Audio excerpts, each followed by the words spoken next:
আসসালামু আলাইকুম রহমতুল্লাহি ওয়া বারাকাতুহু। বিসমিল্লাহ, আলহামদুলিল্লাহ, ওয়াসসালাতু ওয়াসসালামু আলা রাসূলিল্লাহ, আম্মা বাদ। সম্মানিত ভাই ও বোনেরা, আপনারা জানেন যে গত কালকে 27 এবং 28 তারিখ, আজকে 28 তারিখ, বৃহস্পতি শুক্রবার চলছে পূর্বাচল সালাফি কনফারেন্স। আজকে আমি খুতবা দিলাম, এই কনফারেন্সের জুমার খুতবা।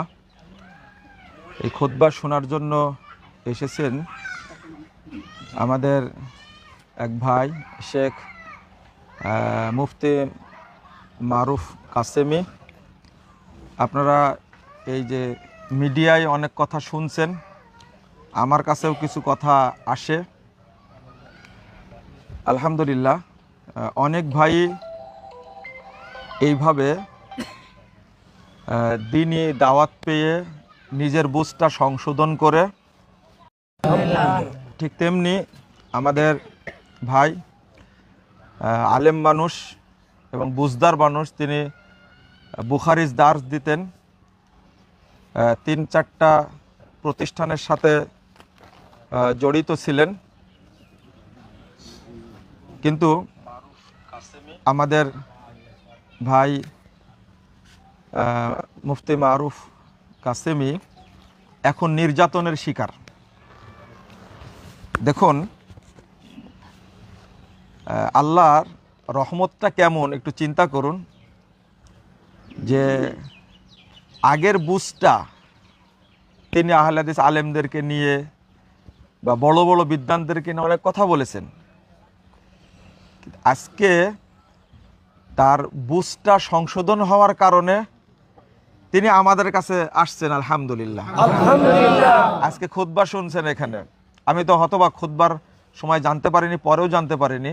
আমি যখন বের হচ্ছে এখান থেকে, তখন এক ভাই গিয়ে বলছেন যে মুফতি মারুফ কাসেমি আসছেন। তো প্রথম বুঝতে পারে যে এখানে আসছেন এমনটা, আমার সাথে দেখা করতে চাই। তো সাথে সাথে আরেকটু এগিয়ে গেলাম, তখন বলছেন না এখানে আসছেন। তো দেখে কথা বললাম, একসঙ্গে খাওয়া দাওয়া করলাম। তো মনে করলাম যে আপনাদের সাথে কথা বলার জরুরি। আগের যে বিষয়গুলো হয়েছে, আমি যেটা বলি, আল্লাহ রাব্বুল আলামিন বলছেন ফামান তাবা ওয়া আমানা ওয়া আমিলা আমালান সালিহা ফাউলাইকা ইউবাদদিলুল্লাহু সাইয়্যাতিহিম হাসানাত।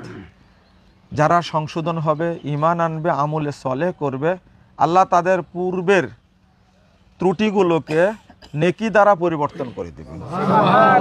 এটা আল্লাহর বড় রহমত। তো আমরা তারকে পেয়ে আনন্দিত, তার সাথে ভালো আচরণ করব, কিন্তু উল্টাটা যাদের কাছে এতদিন খেদমত করেছেন, তার মাদ্রাসায় হামলা হয়েছে এবং তাকে প্রতিষ্ঠান থেকে বহিষ্কার করেছে।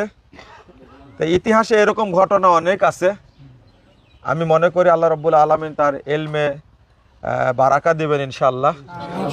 তিনি দাওয়াতি কাজ করবেন মানে স্বাধীন গতিতে। আমরা ফুল আহলে হাদিস যারা আছি, সালাফি যারা আছি, আমরা এই ভাইয়ের পাশে থাকবো ইনশাআল্লাহ। আমি আমাদের মাস্কো গ্রুপের চেয়ারম্যান এম সবুর সাহেবকে বিষয়টা জানালাম। তো উনিও মনে একটু কষ্ট পেলেন, জিজ্ঞেস করলেন বাড়ি কোথায়, কতগুলো জেনে নিলেন। আমরা আছি, এই যে নির্যাতনের শিকার হওয়া, এটাও কিন্তু একটা নবীদের সুন্নাত। আমরা নিজেরাও প্রোগ্রাম করতে গিয়ে ইট পাটকেলের শিকার হয়েছি, প্রোগ্রাম বন্ধ করে দিয়েছে। তো মারুফ ভাইয়ের প্রতি এরকম হবে কিছুদিন, এটা স্বাভাবিক, কিন্তু আল্লাহ পরবর্তীতে ইনশাল্লাহ ভালো একটা জায়গা করে দেবেন ইনশাল্লাহ। আমি গতকালকে শুনছি যে আমার সাথে দেখা করতে চান। আমি সাথে সাথে বলেছি আগামী রবিবার থাকবো দারুল হুদাতে, সেখানে গেলে সাক্ষাৎ হবে, কথাবার্তা হবে। আমাদের পথ খোলা, আলহামদুলিল্লাহ। আমরা তাকে সম্মান করি এবং করবো ইনশাল্লাহ। যারা আলেম, তাদের ব্যাপারে আমাদের শ্রদ্ধা আছে এবং থাকবে ইনশাল্লাহ। আর যারা আমার আলোচনাটা শুনছেন, বাংলাদেশের যেখানেই যাবে আমাদের মারুফ ভাই, সেখানে তার নিরাপত্তা দেওয়ার দায়িত্ব আপনাদের ইনশাআল্লাহ। প্রথমত আল্লাহর কাছে দোয়া, আল্লাহর কাছে রহমত চাই, আল্লাহর কাছে নিরাপত্তা চাই, যারাই কোরআন এবং সুন্নাহর ছায়াতলে আসবে, সালাফি মানহাজ গ্রহণ করবে, আল্লাহ তুমি তাদেরকে তোমার পক্ষ থেকে নিরাপত্তা দান করো। আর হেদায়েত এমন একটা জিনিস, সর্বশ্রেষ্ঠ নিয়ামত হলো কি? সর্বশ্রেষ্ঠ নিয়ামত। ইহদিনাস সিরাতাল মুস্তাকিম। যত দোয়া আছে তার মধ্যে শ্রেষ্ঠ দোয়া হলো ইহদিনাস সিরাতাল মুস্তাকিম সিরাতাল্লাযীনা আনআমতা আলাইহিম। এই যে আমরা সালাফদের পথে চলি আর মানুষকে বলি আপনারা সালাফদের পথে চলেন, আপনারা সিরাতাল মুস্তাকিমে চলেন এবং দলিল ভিত্তিক আমল করেন। তো আমি কথা বেশি বাড়াতে চাচ্ছি না, আমি এতটুকুই বলবো যে আমাদের ভাই, আমরা তাদের সাথে চলবো, তাকে সহযোগিতা করব। বাংলাদেশে যে যতই চেষ্টা করুক না কেন, এই দাওয়াতকে কিয়ামত পর্যন্ত কেউ আটকে রাখতে পারবে না ইনশাআল্লাহ, ইনশাআল্লাহ, ইনশাআল্লাহ।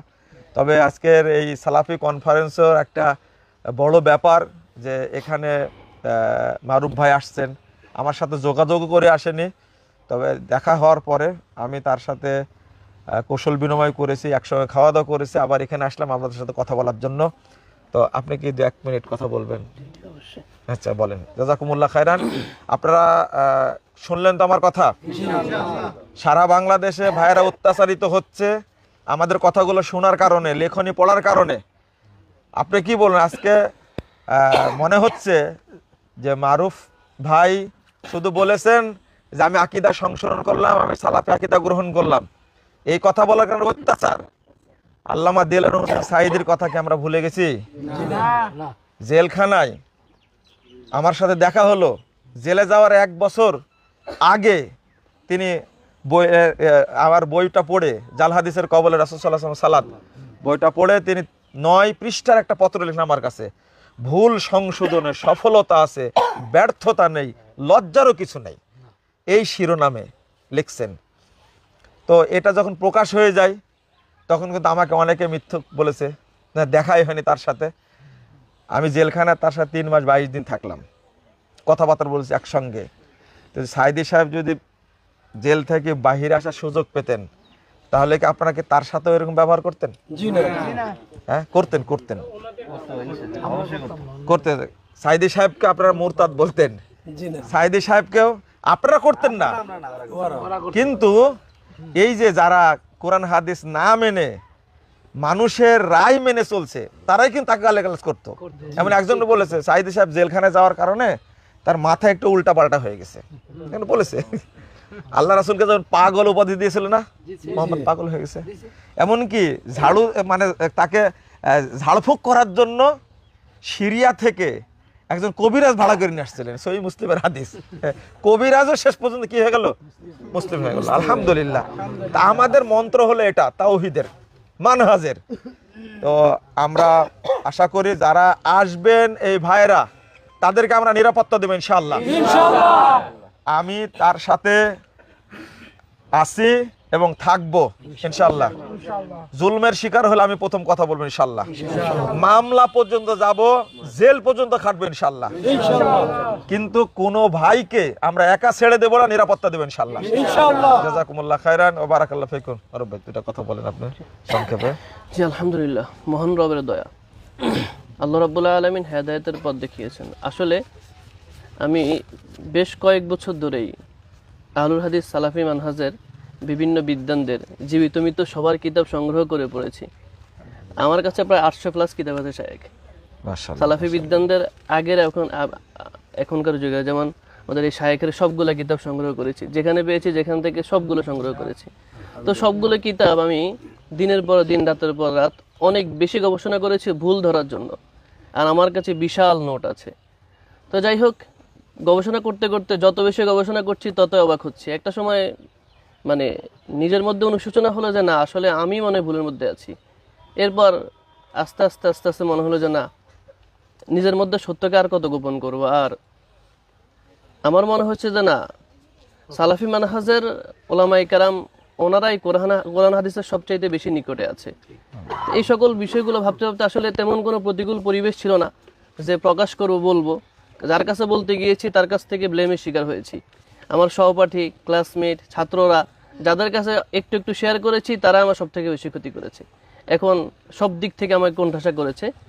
যাই হোক, আমার আসলে চাওয়ার মতো কিছু নেই, জাস্ট আপনাদের কাছে একটু দোয়া চাই, ভালোবাসা চাই, এতটুকু। আর বিদ্বান যারা রয়েছেন, যারা চলে গেছেন, তাদের নাম ধরেও তো অনেক অনেক বিদ্রুপ মন্তব্য করেছি, আল্লাহ রাব্বুল আলামিনের কাছে ক্ষমা চাই। আর যারা জীবিত আছেন, শায়েখ, ওনাদের নামে তো অনেক বেশি মিথ্যাচার করেছি, অনেক বেশি গালিগালাজ করেছি, অনেক বেশি ব্লেম দিয়েছি। ওনাদের কাছে আমি তো ক্ষমা চাই। না আল্লাহ না ক্ষমা না, করবেন। এইগুলো এইগুলো এইগুলো কোনো বিষয় না। আমি যাকে বলি, যাদেরকে বলি তাদের জন্য আমি দোয়া করি, আমি হেদায়েতের দোয়াটা বেশি করি আর কি। তো ঠিক আছে, শুকরিয়া।